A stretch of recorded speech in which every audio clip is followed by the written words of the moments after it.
బావి దగ్గర కూర్చున్న సమరయ స్త్రీ పాపాత్మురాలుగా కూర్చున్న ఆమెకు జీవజలం ఇస్తానని చెప్పాడే, పురుషులతో అన్నాడు స్త్రీలతో అన్నాడు? చెప్పండి.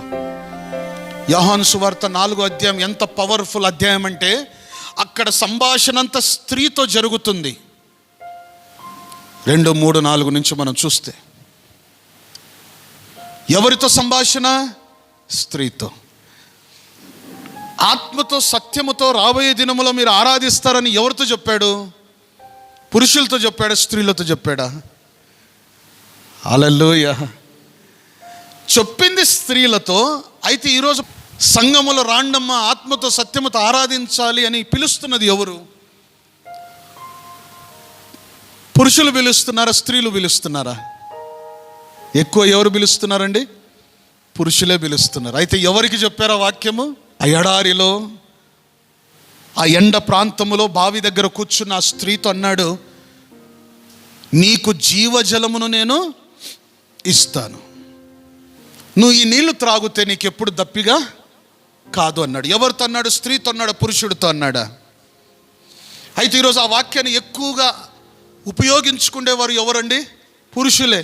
ఆ వాక్యాన్ని ఎక్కువగా ప్రకటించేవారు ఎవరు? పురుషులే ప్రకటిస్తున్నారు. మళ్ళీ స్త్రీలు మీరెంత పవర్ఫుల్గా ఉండాలి. ఆ వాక్యాన్ని ఇచ్చింది ఎవరు? ఎవరికి ఇచ్చాడు ఆ వాక్యమును? స్త్రీలకు ఇచ్చారు. మళ్ళీ స్త్రీలు ఎంత డేరింగ్గా ఉండాలి మీరు అంటే, సువార్తలలో ఎక్కువ శాతము స్త్రీలను ఉద్దేశించి స్త్రీలకు చెప్పాడు. ఎక్కువగా స్త్రీలకు చెప్తూ ఆ స్త్రీగా నువ్వు వెళ్ళి ప్రకటించు అని అన్నాడు. ఆమేన్. ఊరికినే ఉమెన్స్ డే అని పెట్టేసి ఏదో అటట కేక్ కట్ చేసుకొని వెళ్ళిపోతే అయిపోయిందా? ఈ లోకంలో అందరూ అదే చేస్తున్నారు. మన యేసయ్య ఉమెన్స్ డే అంటే ఎలాగంటే చరిత్రలో నిలబడే స్త్రీలుగా మిమ్మల్ని మార్చేశాడండి. ఆమేన్. నిత్య జీవము నీళ్లను త్రాగండి అని ఎవరికి ఇచ్చాడు? అది ఎవరితో మాట్లాడాడు ఆ భాగ్యము? స్త్రీలకు ఇచ్చాడు. దేవునికి మహిమ కలుగునుగాక. అప్పుడు ఆ స్త్రీ గమ్మునుందా? వెళ్ళి అందరిని పిలుచుకొని యేసుప్రభు దగ్గరికి వస్తుంది. చూసారా పవర్ ఎంత ఉందో స్త్రీల దగ్గర? అమ్మా, దేవుడు నిన్ను స్త్రీగా నిలబెట్టి పర్సనల్గా నీతో ఎన్నో సార్లు మాట్లాడుతున్నాడు. ఎన్నో సార్లు దేవుడు నిన్ను పట్టుకుంటున్నాడు. ఎన్నో సార్లు నిన్ను దర్శిస్తున్నాడు. ఎన్నో సార్లు దేవుడు నిన్ను పిలుస్తూ ఉన్నాడు. తన పరిచర్య కొరకు పిలుస్తున్నాడు. తన పని కొరకు పిలుస్తున్నాడు. సమరయ స్త్రీ పాపాత్మురాలు, ఏం తెలియదు. అయినను అదే దినమున ఆ స్త్రీని దేవుని పని కొరకు పిలిచాడు. ఆమేన్. మళ్ళీ ఈరోజు స్త్రీలారా మీరేం చేస్తున్నారు? సంగమా మీరేం చేస్తున్నారు? మీ పని ఏమిటంటే, స్త్రీలుగా మీరు ఉంటూ యేసు ప్రభు మీకే చెప్పాడని నిలబడి పురుషుల కన్నా 10 రెట్లు ఎక్కువ పని మీరు చేయాలి. Give thanks to God. వాక్యం ఏం చెప్తుంది స్త్రీల గురించి?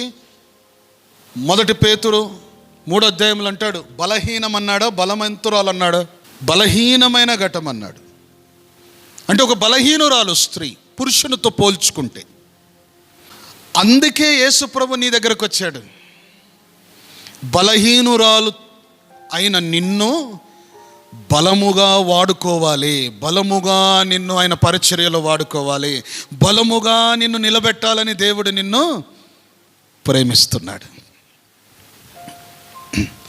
పునరుత్థాన దినము, ఆదివారం, అసలు నిజమైన స్త్రీలకు సంతోషం అండి ఆ రోజండి. యేసు ప్రభు లేచాడు అని పరిగెత్తుకుంటూ స్త్రీలు పరుగులెత్తుతూ అనేకులకు ప్రకటించారు. ఆ రోజు కాదా ఉమెన్స్ డే? హల్లెలూయా. స్త్రీలను చూసి శిష్యులు కానీ భయపడ్డారు. స్త్రీలను చూసి శిష్యులు కానీ విశ్వసించారు. స్త్రీలను చూసి వారి ఉజ్జీవమును చూసి పురుషులు కానీ మారిపోయినట్లు చూస్తున్నాం అక్కడ. ఆమేన్. మళ్ళీ ఎంత ఆదరణ బైబిల్లో ఉందండి స్త్రీల గురించి. ఎంత ఉజ్జీవము స్త్రీల గురించి ఉంది. ఎంత ప్రేమిస్తున్నాడు మిమ్మల్ని యేసయ్య. దేవుని ప్రేమ, దేవుని దృష్టిలో మీ యొక్క ధన్యత ఎంత గొప్పదో చాలా జాగ్రత్తగా మీరు బైబిల్ చదివితే అర్థమవుతుంది. అలాగనే నేను పురుషులకి ఏం చెప్తానంటే, యవనస్తులకి ఏం చెప్తానంటే, మీ ఇంటిలో ఉన్న స్త్రీలు ఉండొచ్చు, తల్లి ఉండొచ్చు, తల్లిదండ్రులు ఉండొచ్చు, అక్క చెల్లెళ్ళు ఉండొచ్చు, వారందరినీ యేసు ప్రభు చూసిన గౌరవముతో మీరు వారిని గౌరవించండి. బికాజ్ దేవుడే వారిని నిలబెట్టాడు. దేవునికి స్తోత్రం కలుగును గాక. చూడండి, ఆదికాండములో 2వ అధ్యాయములో మనం గమనిస్తే దేవుడు స్త్రీని నిర్మాణము చేసే విధానాన్ని మనము చూస్తూ ఉన్నాం. ఓకే, సో 21 చాప్టర్ 2వ అధ్యాయం 21వ వచనంలో గాఢ నిద్ర కలుగ చేసి పక్కన మొదటి ఆపరేషన్, ఓకే, మొదటి మెడికల్ ట్రీట్మెంట్, మొదటి ఆపరేషన్ థియేటర్ కావచ్చు. ఈరోజు ఎవరెవరైతే హాస్పిటల్ పనిచేస్తున్నారో చూడండి, మీరందరూ దేవుని ఘనపరచాలి, దేవుని మహిమపరచాలి. మీరు హాస్పిటల్లో పనిచేస్తున్నారు, అయితే ఆ హాస్పిటల్ ఏదేను తోటలో దేవుడు ఆ దినం పెట్టాడు. మొదటి హాస్పిటల్ ఎక్కడ? ఏదేను తోటలో పెట్టాడు. ఫస్ట్ మెడికల్ ట్రీట్మెంట్ ఏదేను తోటలో ఇచ్చాడు. మొదటి ఆపరేషన్ ఏదేను తోటలో చేశాడు. అయితే ఆ ఆపరేషన్ ఇటువంటిది కాదండి, చాలా స్పెషల్ ఆపరేషన్. ఆ ఆపరేషన్తో చాలా విషయాలు ఉన్నాయి ముడిపడి. ఏమిటి అంటే, దేవుడు నరుడిని ఆ మాంసమును కోసి లోపల నుండి ఒక ఎముకను తీశాడు. ఓన్లీ నిజమైన జీవము గల దేవుడు కానీ ఈ లోకములో ఆపరేషన్ చేస్తుంటే మత్తు ఎక్కించి, మత్తులో పోనిచ్చి, చక్కగా కోసి లోపల నుంచి ఒక ఎముకను తీసి సపరేట్ చేస్తాడు. సపరేట్ చేసిన వెంటనే ఆ ఎముకకు మాంసమును అందించి ఒక రూపమును అందించాడు. ఆ రూపమే స్త్రీ రూపమని చూస్తున్నాం. పురుషునికి ఎంత విలువ ఇచ్చాడో దేవుడు, స్త్రీలకు కానీ అంతే విలువ ఇచ్చాడు. నువ్వు జ్ఞాపకం చేసుకోండి, ఆదామును దేంతో చేశాడు? మట్టితో చేశాడు. మళ్ళీ స్త్రీని దేంతో చేశాడు? ఎముకను తీసి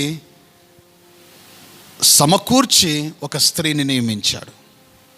హల్లెలూయ. అయితే ఈ ప్రాసెస్లో మొట్టమొదటి క్రియేటివిటీని మనం అక్కడ చూస్తాం. ఈరోజు చాలామంది ఎక్స్పర్ట్స్ ఏం ట్రై చేస్తున్నారంటే, ఒక మనుష్యుడిని ఇంకొక మనిషిగా చెయ్యాలి, వాడు చనిపోకుండా బ్రతుకుతూనే ఉండాలన్నట్లుగా కొన్ని ప్రయత్నాలు చేస్తున్నారంట. ఎవరు? సైంటిస్టులు. అది అవుతుందో లేదో తెలియదు కానీ, బట్ దేవుడు ఆది కాలములోనే ఒక మనుష్యునిలో నుండి ఒక ఎముకను తీసి ఒక స్త్రీని చేశాడు. ఎంత అద్భుతమండి! మీరు చదువుతున్నప్పుడు అవుట్ ఆఫ్ మైండ్ అవుతుంది మీకు. మీరు ఆశ్చర్యపోతారు దేవుని కార్యం ఎంత గొప్పదో. మీరు ఊరికినే నరుణ్ణి చేశాడు, ఎముక చేశాడు, అయిపోయింది, స్త్రీని సృష్టి అంతే అనుకుంటారు. కానీ ఆ ప్రాసెస్లో మీరు పోవాలి. ఈరోజు ఒక ఆపరేషన్ చేయాలంటే, ఒక పెద్ద ఆపరేషన్ చేయాలంటే ఎన్ని గంటలు తీసుకుంటున్నారు తెలుసా? ఒక పేషెంట్ లోపలికి వెళ్ళి బయటికి రావాలంటే ఎన్ని గంటలు తీసుకుంటున్నారు? ఓపెన్ చేయాలి, అన్ని నరాలు తీయాలి, సపరేట్ చేయాలి, మరలా పుషప్ చేసి మరలా దాన్ని కరెక్ట్గా వేసి కుట్లు వేసి ఆరోగ్యంగా వాడు ఉన్నాడా లేదా, బ్లడ్ సర్క్యులేషన్ అవుతుందా లేదా, ఎన్ని బాబా ఒక్కడే ఉంటాడు అక్కడ. ఎంతమంది ఉంటారు చుట్టూగా పేషెంట్కి. ఆక్సిజన్ ఇచ్చేవాడు ఒకడు, బ్లడ్ ఇచ్చేవాడు ఒకడు, స్కానింగ్ చేస్తున్నవాడు ఒకడు, బీపీ చెక్ చేస్తున్నవాడు ఒకడు, హార్ట్ బీట్ రీడింగ్ చూస్తున్నవాడు ఒకడు. ఈ రీతిగా ఎన్ని జరుగుతూ ఉంటాయండి మిషనరీ పని. మళ్ళీ ఆ రోజు తోటలో ఒక్కడే దేవుడు చేశాడు దాన్ని. ఈరోజు ముఖ్యమైన అంశాలు 3. 1, దేవుని స్త్రీగా పిలువబడుట. సెకండ్ అంశం ఏమిటంటే, సంఘముకు పరిమితమైన స్త్రీ, అంటే ఉమెన్ ఆఫ్ చర్చ్. 3వ అంశం మనం చూస్తే ద ఉమెన్ ఆఫ్ ఫ్యామిలీ, కుటుంబానికి సంబంధించిన స్త్రీ. ఒక స్త్రీ దేనికి సంబంధమై ఉండాలి? నువ్వు దేవునికి. ఎందుకంటే దేవుడే నిన్ను చేశాడు, దేవుడే నిన్ను అలంకరించాడు. హల్లెలూయ. రెండవదిగా, నువ్వు ఎవరి స్త్రీగా ఉండాలి? సంఘానికి సంబంధించిన స్త్రీగా నువ్వు ఉండాలి. దేవుడు తన చేతులతో సృష్టించి దేవుని స్త్రీగా మార్చాడు నిన్ను. దేవుని స్త్రీగా ఉన్న కుమార్తెవైన నువ్వు ఎక్కడ కనబడాలి? ఎక్కువగా దేవుని మందిరములో కనబడాలి. దేవుని మందిరములో ఒక స్త్రీ బలంగా ఉంటుందో, బలంగా ఎదుగుతుంది చూడండి, ఆ స్త్రీ కుటుంబము బలంగా నిలబడుతుంది. చెప్పండి ఆమేన్. ఈరోజు మా బాధ, మా ప్రార్థనలు, మా విజ్ఞాపన, మా ఆలోచన అంతా ఏమిటంటే, దేవుని మందిరములో నువ్వు బలంగా నాటబడి ఆ వికసించుచు ఉన్న ఆ పాత్రలో నీ కుటుంబమును నువ్వు బలంగా నిలబెట్టుకుంటావు. బైబిల్లో నువ్వు గమనిస్తే ఎక్కువ శాతం యేసు ప్రభు కాలంలో స్త్రీలకు ఎక్కువ సపోర్ట్ ఇచ్చాడండి. ఎవరికి ఎక్కువ సపోర్ట్ ఇచ్చాడు? స్త్రీలకు. ఎందుకంటే ఆ కాలంలో యూదులు ఉన్నారు చూడండి, యూదులు అని అంటారు. ఆ యూదులు ఏం చేసేవారంటే ధర్మశాస్త్రం అడ్డు పెట్టుకొని స్త్రీలను కాళ్ళ కింద అనగదొక్కేవారు. మన భారతదేశంలో హిందూ ధర్మంలో మనం చూస్తాము, స్త్రీలను అనగదొక్కేవారు, యూజ్ అండ్ త్రో చేసేవారు. స్త్రీలకు అధికారం లేదు, స్త్రీలు అక్కడే ఉండాలి, స్త్రీలు ఆ గదిలోనే ఉండాలి, స్త్రీ ఏమి చెయ్యలేదు, ఏమి చెయ్యకూడదు, అంత పెత్తనము పురుషులదే అన్నట్లుగా భారతదేశంలో అల్లుకొని పోయింది. యేసు ప్రభు కాలం వచ్చేసరికి, మన యేసయ్య మన రక్షకుడు వచ్చినాక, మన ప్రభు వచ్చినాక, మనల్ని ప్రేమించే తండ్రి వచ్చినాక, స్త్రీలను, వెనక ఉన్న స్త్రీలను తెరలోనికి ముందుకు తీసుకొని నిలబెట్టాడు ప్రభువు. అందరికన్నా ముందు నిన్ను నిలబెట్టాడు, అందరికన్నా మేలైన స్థలములో నిన్ను నిలబెట్టాడు, అందరికన్నా క్షేమమైన పద్ధతిలో దేవుడు నిన్ను నిలబెట్టాడు. అంత ఇంపార్టెన్స్ స్త్రీకి ప్రభు అయిన దేవుడు మన యేసుక్రీస్తు ఇస్తున్నట్లు మనం చూస్తూ ఉన్నాం. మీరు ఎక్కడికి వెళ్ళి ఇదే ప్రకటించండి, ఇదే మీరు ఇతరులకు బుద్ధి మాటలు చెప్పండి.